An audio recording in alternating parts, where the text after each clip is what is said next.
निवडले खूप सुंदर असं चिंतन या अभंगामध्ये तुकोबरायांनी सांगितलं की सेवित हा रस, जो रस मी तुम्हाला सेवन करा म्हणतोय ना, तर तुम्ही काय करा, सेवन करायत करा, राना वनामध्ये भटकू नका, सेवित हा रस वाटेतो आणि काय घ्यायला घेऊ नका रान भरी.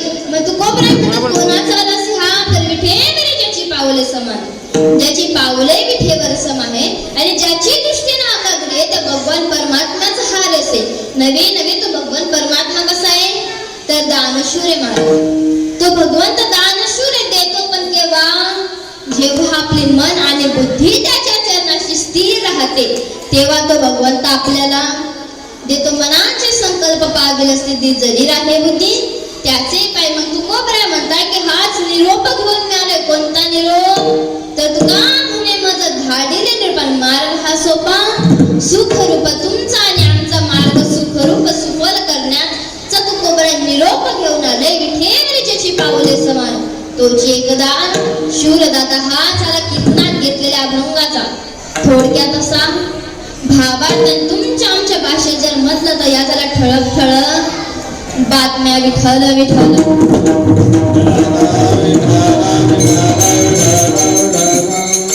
आता भावार्थ झाला म्हणजे अर्ध कीर्तन सगळं तुम्ही घरी जाऊ शकता बरं. विठ्ठल विठ्ठल.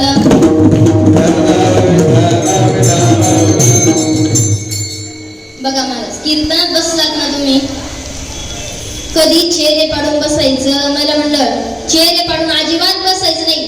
कीर्तनात बसलात ना एकदम टणटणीत जसे फुलं असतात ना तसे फुलून बसायचं महाराज कीर्तनामध्ये. कधी चेहरे पाडून बसायचं नाही. कीर्तनामध्ये कसं बसायचं, सावधान सावध होऊन कीर्तन श्रवण करायचंय. नाही का ज्ञानेश्वर माऊली झालं कपडे झटकले की असं करायचं, खाली हाताने जायचं नाही. कहा काय काही नाही, क्या लाया कुछ भी नाही, असं करता कामा. कीर्तनातून काहीतरी नेण्याचा प्रयत्न करायचा महाराज, काहीतरी नेण्याचा प्रयत्न करायचा. आता एका कीर्तनामध्ये मी सांगितलं की कीर्तनामधून काही ना काहीतरी नेण्याचा प्रयत्न. एक माझी चप्पलच घेऊन गेला महाराज, म्हणून मी चप्पलच घालून आले. विठ्ठल विठ्ठल.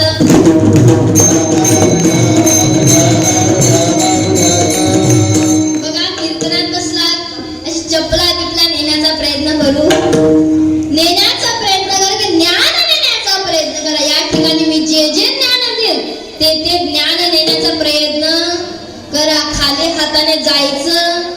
आता म्हणजे मी सावध होऊन कीर्तन श्रवण करायला लावलं, एवढं सुद्धा टेन्शन मध्ये बसायचं. मला म्हणलं टेन्शन मध्ये बसायचं.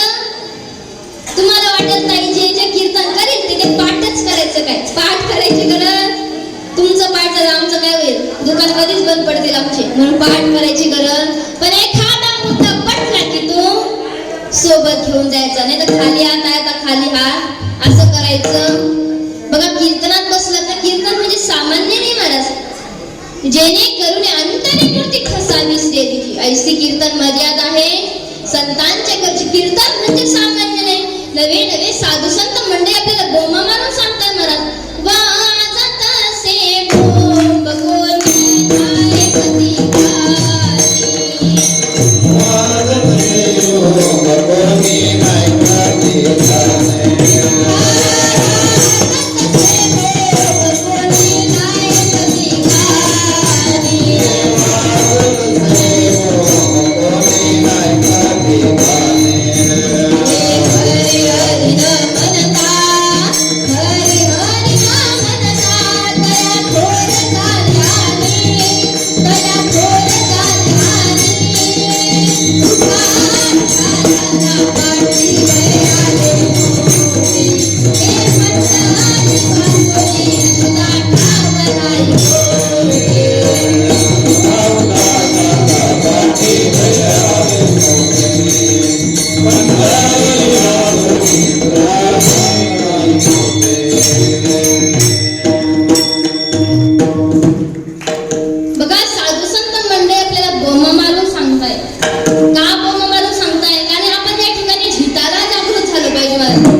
दोनच शब्दात जाऊन सांगून जाते.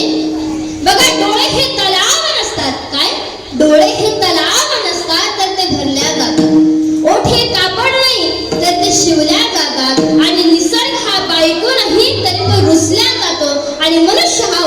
वातावरण नाही तर तो बदलला जातो आणि या बदललेल्या मनुष्याला पुन्हा माणुसकीत आणण्याचं काम हे कीर्तन करतो. म्हणून कीर्तन म्हणजे सामान्य कीर्तन चांग कीर्तन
होय अंग खाली बघा कीर्तन हे सामान्य त्या भगवंतापर्यंत एकमेव साधन म्हणजे कीर्तन आहे. नवे नवे कीर्तनाचे 3 प्रकार पडतात. गुणासु कीर्तन, लीलासु कीर्तन आणि नामसंकीर्तन. नामसंकीर्तन साधन पै सोपे तिला बापे जन्मांतरीचे बघा कीर्तन म्हणजे सामान्य. नवे नवे त्या भगवंतापर्यंत पोहोचण्याचे एकमेव साधन म्हणजे कीर्तन.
कीर्तन बघा कीर्तनामध्ये भगवंत रूप झालं पाहिजे.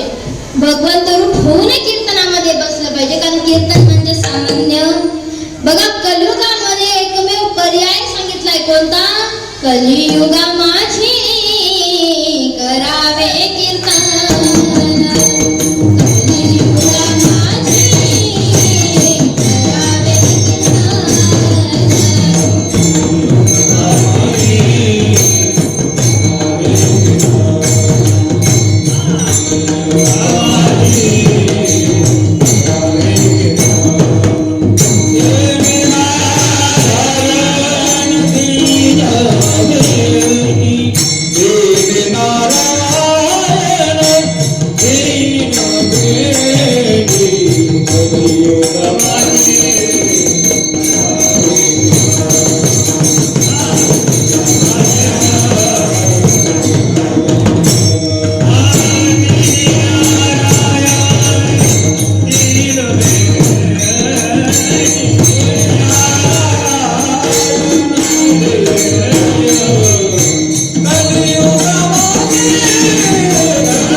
कलियुगामध्ये सर्वात सोपा आणि सरळ मार्ग सांगितलाय की कीर्तन.